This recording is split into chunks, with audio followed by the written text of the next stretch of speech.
前々から気になってたんだよ。モンスターも恐怖を感じるのか。 Tapi kemudian iblis itu langsung melepaskan serangan bertubi-tubi ke arah Jinwo. Sayangnya, tak satu pun serangannya mengenai target.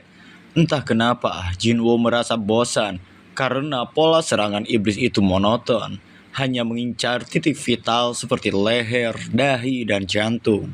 Pertarungan pun berakhir saat Jinwo mematahkan pedang iblis tersebut dengan daggernya. Ia lalu meraih kepala iblis itu, bersiap untuk menghabisi lawannya. Namun, tiba-tiba iblis itu berbicara dalam bahasa manusia dan dengan suara gemetar berkata bahwa ia menyerah. Kaget dengan hal ini, Jinwo pun berhenti. Ia heran, bagaimana bisa iblis ini berbicara dalam bahasanya. Lebih mengejutkannya lagi, suara iblis itu terdengar seperti seorang perempuan. Tanpa pikir panjang, Jinwo membuka topengnya. Sesuai dugaannya, iblis ini memang seorang perempuan. Dengan suara gemetar, iblis itu berkata, "Maafkan aku, kami memang yang salah. Jadi, kumohon ampuni hidupku." Mendengar itu, para beruang di belakang Jinwo langsung emosi. Sementara itu, Jinwo sendiri merasa heran. Ia menatap iblis itu dan berkata, "Kau yang menyerang pasukanku, dan sekarang kau ingin meminta maaf." Iblis itu pun menjelaskan bahwa ia tak punya pilihan lain. Mereka harus melindungi area ini dan tidak bisa membiarkan orang lain menghabisi para iblis seperti melenyapkan seekor semut. Bagi Jinwo, logika ini tak masuk akal. Seharusnya iblis ini justru dendam padanya, bukan malah meminta maaf. Lagi pula, Jinwo sudah menghabisi banyak kawan-kawannya. Namun, iblis itu berusaha meyakinkan Jinwo bahwa ia tidak peduli dengan apa yang terjadi sebelumnya. Yang terpenting baginya adalah nyawanya diampuni. Tapi ternyata, di balik ucapan manisnya, ada niat tersembunyi. Dan benar saja, saat Jinwo mulai memikirkan hal ini, iblis itu diam-diam menghunuskan pisaunya dan langsung menyerang Jinwo. Namun, tepat pada saat yang sama, sebuah barrier tiba-tiba muncul dan melindungi tubuh Jinwo. Itu adalah touch. Sambil menatap sinis, Jinwo berkata, "Apa yang ingin kau lakukan? Serangannya telah gagal." Kini, iblis itu pun bersujud tanpa tahu malu, merendahkan diri agar Jinwo mengampuninya. Jinwo berpikir bahwa iblis ini mungkin mengetahui sesuatu yang penting. Ia pun bertanya, "Apa kau memiliki kunci entry phase?" Saat pertanyaan itu diajukan, di saat yang sama, Tas mengaktifkan sihir gravitasi miliknya. Seketika, iblis itu melayang di udara, tidak bisa bergerak, apalagi melawan. Iblis itu menjawab, "Kunci masuk atau entry phase dilindungi oleh klan kami. Jika kau bisa mengantarkanku pulang tanpa terluka, aku bisa memberikannya padamu." Namun karena iblis ini sebelumnya telah berusaha menipu Jinwo, tentu saja ia tidak bisa langsung mempercayainya. Melihat keraguan itu, iblis tersebut berusaha meyakinkan Jinwo. "Aku tahu di mana letak kunci di setiap lantai," ujarnya. Bagi Jinwo, informasi ini sangat menggiurkan. Namun, bisa dipercaya atau tidak, itu adalah masalah lain. Dengan terpaksa, Jinwo pun mengaktifkan Bloodlust. Aura membunuhnya menyelimuti sekitarnya, membuat iblis itu menggigil ketakutan. "Aku bertanya sekali lagi, apa aku bisa mempercayaimu?" tanya Jinwo dengan suara dingin. Iblis itu langsung menjawab dengan penuh ketakutan, "Aku tidak akan berbohong padamu. Aku akan memberitahu yang sebenarnya." Setelah puas dengan jawabannya, Jinwo akhirnya memutuskan untuk mempercayainya dan mengampuninya. Tas pun menonaktifkan sihirnya, membiarkan iblis itu kembali berdiri di tanah. Jinwo lalu menoleh ke arah Esil dan berkata, "Ikuti aku." Namun sebelum melangkah lebih jauh, Jinwo kembali menatap iblis itu dan bertanya, "Siapa kalian sebenarnya?" Dengan ceria, Esil memberitahu namanya. "Aku adalah Lady Esil, anak tertua dari klan Redir." Di situ, Jinwo juga ingin tahu, apakah Esil pernah mendengar sebuah bisikan untuk menghabisi manusia? Sejenak, Esil diam sambil berpikir. Lalu ia pun menjawab, "Aku pernah mendengar bisikan itu, tapi bukan untuk menghabisi manusia, melainkan untuk melindungi tempat tinggalku." Dengan informasi itu, Jinwo memahami bahwa monster dari Dungeon Gate biasa berbeda dengan monster dari Quiz Dungeon. Kemudian, Jinwo bertanya lagi, "Kapan kau mulai mendengar suara itu?" Esil pun menjawab, "Bisikan itu muncul setelah kami ada di sini." Pertanyaan berlanjut, "Lalu, di mana kau sebelumnya berada?" tanya Jinwo. Esil menjawab, "Sebelumnya kami ada di dunia iblis, dan entah kenapa kami tiba-tiba dipindahkan ke sini." Tentu saja, Jinwo semakin penasaran. Ia ingin tahu apa yang Esil lakukan di dunia iblis saat itu. Tiba-tiba muncul hologram di mata Esil, dan ia menjawab, "Kami waktu itu bersiap untuk berperang, di mana semua iblis bersatu melawan musuh yang kuat." Sontak saja mendengar itu, Jinwo tersentak. Ia lalu ingin menggali lebih dalam tentang sistem dan semua ini. Namun yang terjadi justru sebaliknya. Sistem tiba-tiba memutus percakapan itu. Hal ini membuat kepala Esil terasa sangat pusing. Hingga akhirnya ia pingsan tak sadarkan diri. Dari kejadian ini, Jinwo menyimpulkan bahwa sistem selalu berusaha menutupi apa yang ingin ia ketahui. Sementara di panel lain, semut merah yang tadi muncul kini telah terbang ke pulau seberang. Meskipun di kota yang baru ini terdapat para hunter, tetap saja mereka semua kewalahan hanya melawan satu monster. Hal ini disebabkan oleh kecerdasan semut tersebut. Ia menyerang hunter terlemah lebih dulu, lalu mengincar healer. Setelah itu yang tersisa hanyalah malapetaka bagi para hunter. Di tengah kekacauan itu, sebuah rekaman amatir dari kotak hitam di kota tersebut tersebar ke seluruh dunia, tak terkecuali Korea. Di hadapan seluruh anggota asosiasi, Wo Jin-chul menjelaskan, dalam sehari, semut itu telah menghabisi banyak orang, 290 warga sipil, dan 4 hunter. Jadi total, ada 294 nyawa melayang karena monster itu. Menurut informasi dari pihak Jepang, untuk menghentikan semut itu dibutuhkan minimal seorang hunter rank A. Sejak kemunculannya, Jepang langsung mengirimkan 108 hunter untuk memusnahkan makhluk tersebut. Mendengar hal itu, Ketua Go Gun-hee berkata, pulau yang diserang berjarak 150 km dari Pulau Jeju. Jika semut mutan itu bisa terbang sejauh itu, ada kemungkinan mereka juga bisa menyerang Korea. Mendengar pernyataan itu, seluruh anggota asosiasi menjadi bingung. Mereka menyadari bahwa Korea tidak memiliki sebanyak Jepang, dan faktor terpenting untuk mengalahkan semut itu adalah hunter rank A atau yang lebih tinggi. Rapat ini pun bubar tanpa menemukan solusi apapun.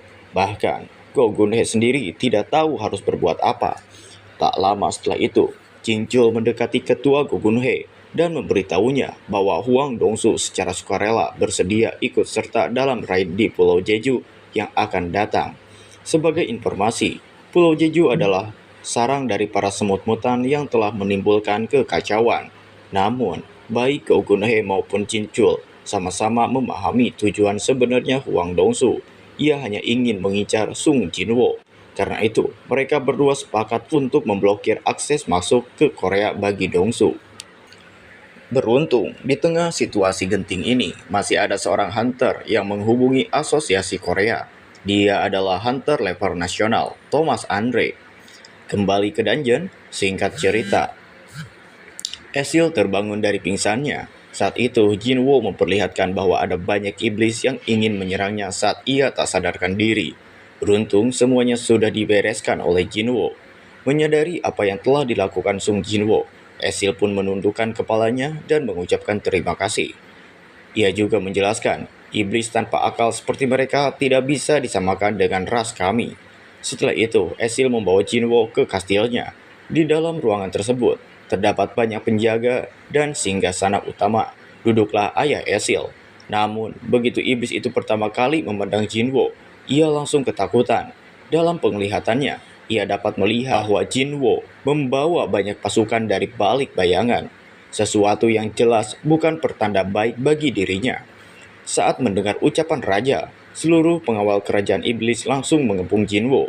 Namun dengan santainya, Jinwo berkata, "Aku sudah berjanji pada Esil bahwa aku akan meninggalkan tempat ini setelah kau menyerahkan kunci masuk padaku." Sejenak, Raja terdiam. Dia sebenarnya sudah mendengar gosip bahwa yang mengalahkan Metus dan Vulkan adalah Jinwo. Selain itu, Raja juga tidak yakin bisa mengalahkan pria di depannya. Wajar saja, karena klan Radir adalah klan terlemah dari 20 klan bangsawan iblis. Setelah berpikir sejenak, Raja bertanya, kunci masuk? Hanya itu yang kau inginkan? Jinwo pun menjawab, ada satu hal lagi, aku akan membawa Esil sebentar. Sambil berbicara, Jinwo langsung merekul Esil. Sontak saja, wajah Esil langsung memerah, sedangkan Jinwo sendiri tidak mau menyia-nyiakan bantuannya. Baginya, Esil adalah aset penting yang bisa membantunya untuk menemukan setiap kunci di setiap lantai. Namun, di saat yang sama, Raja terlihat emosi saat melihat anaknya dipegang-pegang oleh Sung Jinwo. Agar tidak terjadi kesalahpahaman, Jinwo pun langsung melepaskan rangkulannya. Kemudian, Jinwo pun dijamu makan oleh Raja. Namun selama jamuan berlangsung, Raja masih terus mempertanyakan niat sebenarnya dari Sung Jinwo. Dia takut putrinya akan diajak melakukan sesuatu oleh pria ini. Meskipun ada kekhawatiran soal putrinya, Raja juga tidak berani menantang Jinwo bertarung. Dia sudah tahu betapa kuatnya Sung Jinwo, jadi melawannya bukanlah pilihan yang bijak. Dengan segala pertimbangan, Raja ingin memastikan sesuatu dengan matanya sendiri. Dia bertanya, kau tidak akan menempatkan putriku dalam bahaya kan? Mendengar itu, Jinwo merasa lega. Sekarang dia tahu bahwa Raja hanya mengkhawatirkan keselamatan putrinya. Dengan sedikit tersenyum, Jinwo menjawab, aku berjanji, putrimu akan kembali dengan selamat tanpa luka sedikit pun. Mencoba percaya pada ucapan pria di depannya, Raja pun akhirnya memberikan kunci masuk ke lantai selanjutnya, lantai 81. Setelah mendapatkan apa yang diinginkannya, Jinwo berdiri dari tempat duduknya, bersiap untuk berangkat sekarang juga. Mumpung diajak cowok ganteng, Esil langsung mengiyahkan tanpa berpikir panjang. Saat Esil menerima ajakan Jinwo, tiba-tiba muncul notifikasi dari sistem yang menyatakan bahwa Esil telah bergabung dalam party. Dengan kata lain, setiap kali Esil mengalahkan iblis, XP yang didapatkan Jinwo akan terbagi dengannya. Namun karena Jinwo adalah orang yang pelit soal XP, dia pun langsung berkata, kalau ada pertarungan, lebih baik jangan ikut campur. Mendengar ucapan itu, wajah Esil semakin memerah. Dia berpikir bahwa ini adalah bentuk perhatian Jinwo padanya. Padahal, Jinwo enggak mau berbagi XP-nya. Perjalanan mereka berdua pun dimulai. Sebelum mereka bertemu dengan iblis selanjutnya, Esil membuka tasnya dan memberikan Jinwo sebuah botol alkohol. Menurutnya, minuman ini adalah favorit ketua klan iblis Garci. Dia yakin dengan minuman ini, Jinwo bisa bernegosiasi dengan klan iblis yang akan mereka hadapi. Mendengar itu, Jinwo pun bertanya, apakah klan Garci berteman dengan klanmu? Esil kemudian menjelaskan lebih lanjut bahwa mereka tidak memiliki hubungan apa-apa. Mendengar jawaban itu, Jinwo merasa lega. Tanpa membawa minuman tersebut, Jinwo memutuskan untuk pergi ke kastil iblis di depannya seorang diri. Sementara itu, Esil diminta untuk menunggu di tempat. Tunggu di sini saja, ini tidak akan lama, kata Jinwo dengan kalem dan serius. Dan tentu saja untuk terbakarnya kastil yang mereka tuju, bersamaan dengan suara teriakan yang berasal dari klan Garci, hanya membutuhkan waktu sekian menit saja. Kembali di gedung asosiasi, terlihat ketua Go Gun-hye dan Wo Jinchul sedang berbicara dengan Thomas Andre. Awalnya, Thomas ingin bertanya tentang Hunter Sung Jinwo, karena ia penasaran tentang Hunter rank S ke-10 dari Korea ini. Thomas sudah mencari informasi dari manapun, namun tidak ada sama sekali kejelasan tentang Hunter tersebut. Karena itulah, Thomas ingin tahu langsung dari asosiasi. Namun, asosiasi Korea sendiri mengungkapkan bahwa mereka juga sama sekali tidak bisa memantau apapun tentang Sung Jinwo. Bahkan ketua Gun-hye pun tidak tahu di mana Jinwo berada saat ini. Sontak saja mendengar ini, Thomas tidak percaya sama sekali.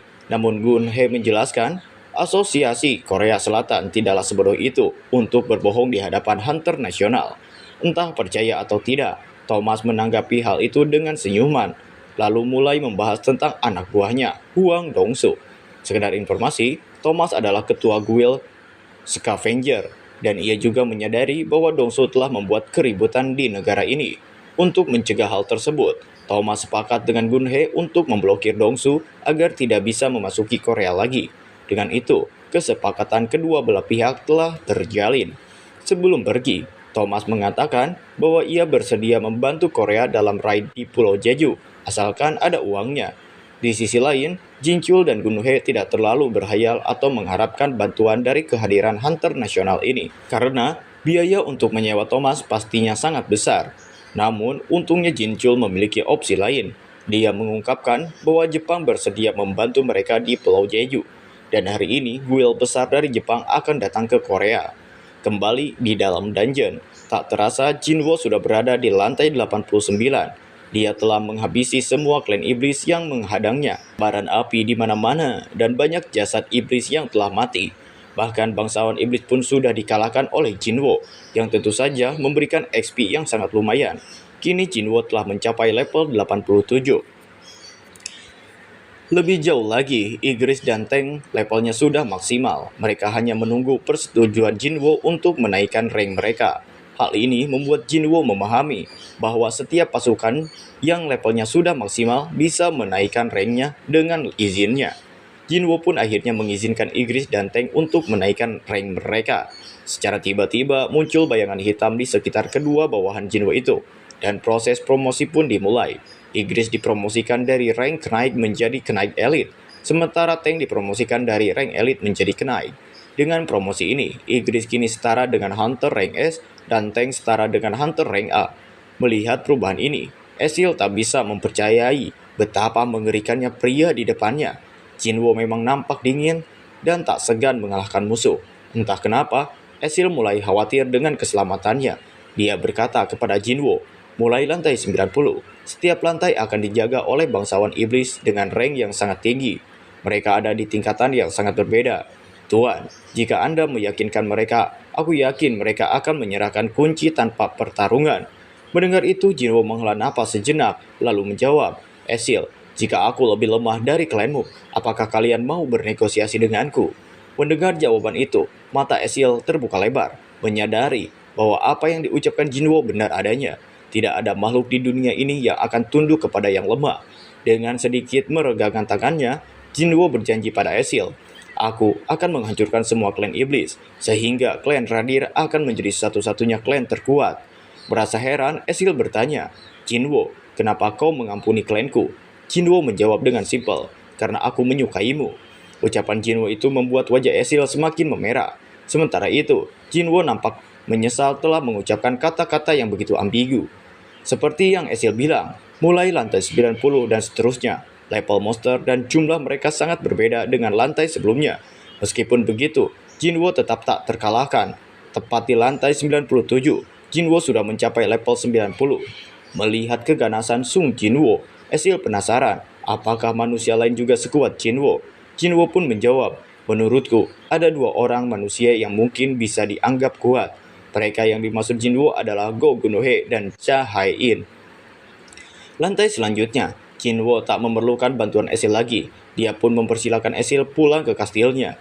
Namun anehnya, Ezreal tidak mau. Dia berpikir bahwa kehadirannya sudah tidak berguna, karena itu dia langsung dibuang. Agar tidak ada salah paham, Jinwo pun menjelaskan dengan tenang, kau sudah melakukan yang terbaik, jadi sampai sini saja. Ya, terima kasih Ezreal. Namun Ezreal tidak mau menyerah. Dia berkata, aku ingin pergi bersamamu. Aku ingin melihat hasil dari pertarunganmu. Mendengar itu, Jinwo tak bisa berbuat apa-apa lagi. Dia berkata, lakukan sesukamu. Dan tujuan mereka selanjutnya adalah lantai 98. Sementara itu, di Bandara Internasional Incheon, terlihat ada dua orang pria baru turun. Nama mereka adalah Goto Ryuji, seorang hunter rank S, dan juga guild master dari guild Draw Sword asal Jepang, serta Hanekawa, seorang hunter rank A yang tugasnya di sini adalah sebagai translator. Tujuan kedatangan mereka berdua adalah untuk bertemu dengan ketua Go Gun Hye. Saat itu di bandara, mereka berdua sudah ditunggu oleh pihak asosiasi yang langsung mengantar mereka menuju kantor Go Gun Hye. Singkat cerita, akhirnya kedua orang ini saling bertatap muka. Sekedar info, saat ini ada 21 hunter rank S di Jepang, dan 11 diantaranya berada di guild milik Goto Ryuji, yaitu Draw Sword. Dan tak seperti Korea, dengan 5 guild berbeda dan saling berkompetisi. Di Jepang, hanya ada satu guild yang memiliki kekuasaan di sana. Dipastikan bahwa guild milik Goto Ryuji adalah guild terbesar di Asia setelah guild di Cina. Nah, Hanekawa berkata, "Saya akan menyampaikan semua perkataan Goto Ryuji, dan berhubungan bencana yang terjadi beberapa hari yang lalu, kami memutuskan untuk tidak mengabaikan Pulau Jeju lagi. Oleh karena itu, kami berjanji akan membantu penuh Korea Selatan." Goto pun menambahkan, "Saya ingin bekerja sama dengan pihak Korea dan membuat pasukan aliansi yang terdiri dari hunter elite untuk menyerang koloni semut." Goto juga sudah menyiapkan sebuah rencana, dan Hanekawa memberikan semua data yang telah mereka kumpulkan kepada Gunhei. Menurut Goto, para semut ini memiliki kelemahan, yaitu masa hidup mereka hanya 1 tahun. Oleh karena itu, dia berencana untuk menghabisi ratunya. Dan dengan begitu, setelah 1 tahun, semut-semut yang lain akan mati dengan sendirinya. Namun Gunhei tidak percaya bahwa rencana ini bisa berjalan mulus, karena dia yakin para semut pasti akan melindungi ratunya. Untuk meyakinkan ketua Gunhei, Goto berkata, 10 dari 11 hunter rank S Guild Draw Sword, termasuk saya sendiri, akan berpartisipasi dalam raid di Pulau Jeju. Peran kami adalah mengurus pasukan semut, sementara hunter Korea Selatan tugas mereka hanya satu, mengurus ratu semut. Kami akan berpencar dalam tim dan melancarkan serangan dari semua sisi. Dengan begitu, para semut akan menyerbu ke lokasi yang kami serang dan meninggalkan ratu semut sendirian di sarang. Di saat itulah hunter rank S Korea Selatan bisa menyusup ke pulau menggunakan helikopter dan menghabisi ratu semut. Mendengar itu, Gunhei agak sedikit yakin kalau rencana ini kemungkinan bisa berhasil. Namun yang membuatnya heran adalah kenapa Goto Ryuji mau membantu mereka sampai segitunya. Padahal dalam benak Goto, dia melakukan ini agar memiliki catatan menyelesaikan Get Rank S yang bisa mempercepat promosi dirinya menjadi hunter level nasional. Goto juga mempertimbangkan bahwa meskipun mereka berpartisipasi dalam menyerang di luar sarang, bahaya bagi mereka bisa diminimalisir. Di sisi lain, dalam benak Gunhei, ia tahu taktik seperti itu tidak akan mungkin bisa berhasil hanya dengan mengandalkan hunter Korea Selatan saja. Gunhei juga tidak yakin apakah hunter Korea sanggup menghabisi ratu semut, tetapi di sisi lain, dia juga berpikir lain, cerita jika Sung Jinwoo ikut dalam raid ini. Namun, Gunhei tidak bisa menunggu lagi, karena dia tidak mau populasi semut semakin meningkat dan membahayakan seluruh Korea Selatan. Setelah mempertimbangkan segala hal, Gunhei akhirnya berkata, "Saya mengerti, kami akan menyerahkan rencana operasi aslinya pada kalian."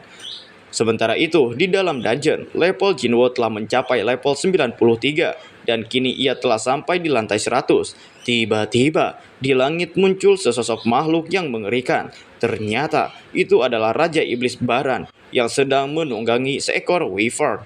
Begitu melihat aura dari makhluk ini, Jinwoo merasa sedikit ragu.